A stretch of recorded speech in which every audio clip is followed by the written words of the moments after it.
इस समय आप देख रहे हैं सबरस टीवी।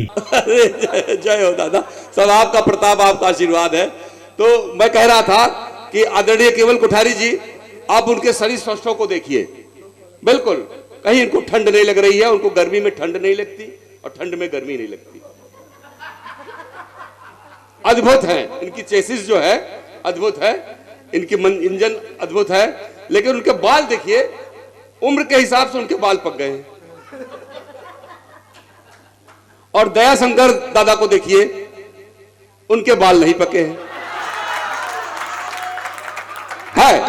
तो ये इसी पर एक व्यंग देखिए, और पूरा परिसर जो है, ये सदन आनंद ले कि कैसे बात होती है। बस इस पे ध्यान रखिए कि पिता और पुत्र के बीच में क्रियाकलाप होते हैं और हर क्रिया की बराबर और विपरीत प्रतिक्रिया होती है। आनंद लीजिएगा कि मुझे बाल काला करते देख दादा, जैसे दया दादा ने किया कि मुझे बाल काला करते देख मेरे होनहार बेटे ने अपने बालों को सफेद रंग में रंग लिया। हर क्रिया की बराबर विपरीत प्रतिक्रिया। कि मुझे बाल काला करते देख मेरे होनहार बेटे ने अपने बालों को सफेद रंग में रंग लिया। मैंने पूछा, बेटा तूने ये क्या कर डाला, अपने बालों को सफेद रंग में क्यों रंग डाला? वो बोला, पिताजी घर में एक बुजुर्ग तो होना ही चाहिए।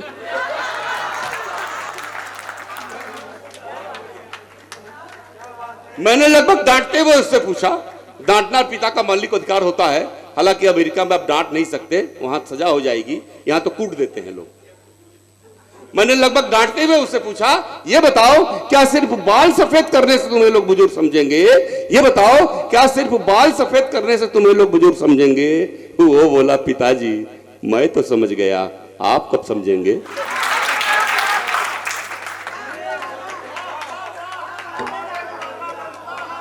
मैं 4 पंक्तियां आपके सम्मान में पढ़ना चाहता हूं कि कहीं मस्जिद, कहीं गिरजा, कहीं शिवालय मिलेंगे।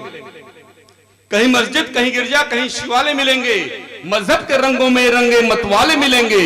कहीं मस्जिद, कहीं गिरजा, कहीं शिवालय मिलेंगे। मजहब के रंगों में रंगे मतवाले मिलेंगे। पर दुख दर्द बांटने की वकालत जहां होती, पर दुख दर्द बांटने की वकालत जहां होती, समझो वही साहित्य के रखवाले मिलेंगे। समझो वही। आइए फिर धारा बदलते हैं। अब थोड़ा सा हास्य का रस आपको देना चाहता हूं।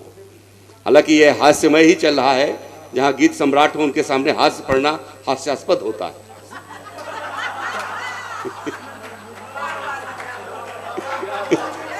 तालियां जोरदार बजे। हाँ, हाँ।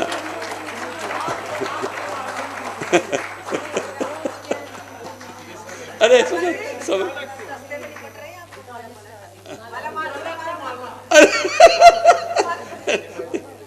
अरे अरे नहीं भैया, अरे समय जा रहा है ना, विश्वजीत जी नाराज हो जाएंगे। श्री चरणों को प्रणाम करके पंक्तियां निवेदित करना चाहता हूं कि मेरे गांव का बूढ़ा बरगद प्रीत निभाता है। रूपक के रूप में जुड़ने को करता हूं। दादा सुनिएगा, आपके चरणों में रखता हूं, जम्मू कश्मीर तक पहुंचे कि मेरे गांव का बूढ़ा बरगद प्रीत निभाता है, सुख दुख में मिलकर रहने की रीत सिखाता है।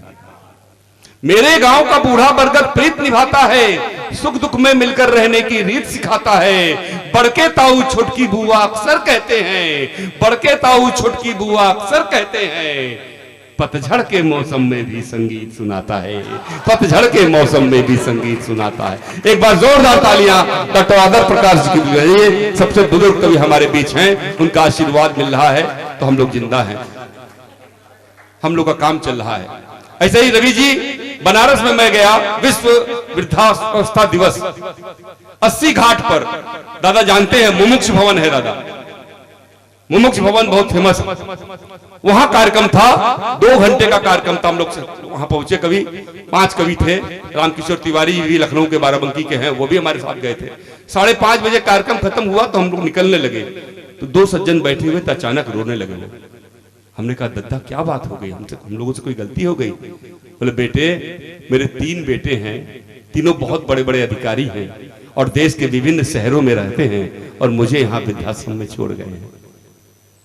अगर उनकी पीड़ा को मैंने ये छोटा सा रचनाकार अगर शब्द दे दिया हो तो पूरा सदन मुझे आशीर्वाद देगा। नौजवान पीढ़ी सुनना कि उंगली पकड़ के जाने कब वो चलना सीख गया।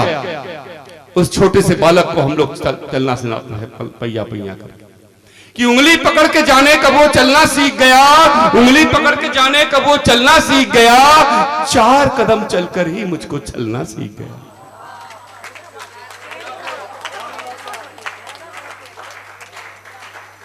कि उंगली पकड़ के जाने कब वो चलना सीख गया, 4 कदम चलकर ही मुझको चलना सीख गया, और उसकी इस नादानी पर मैं रो भी नहीं सकता।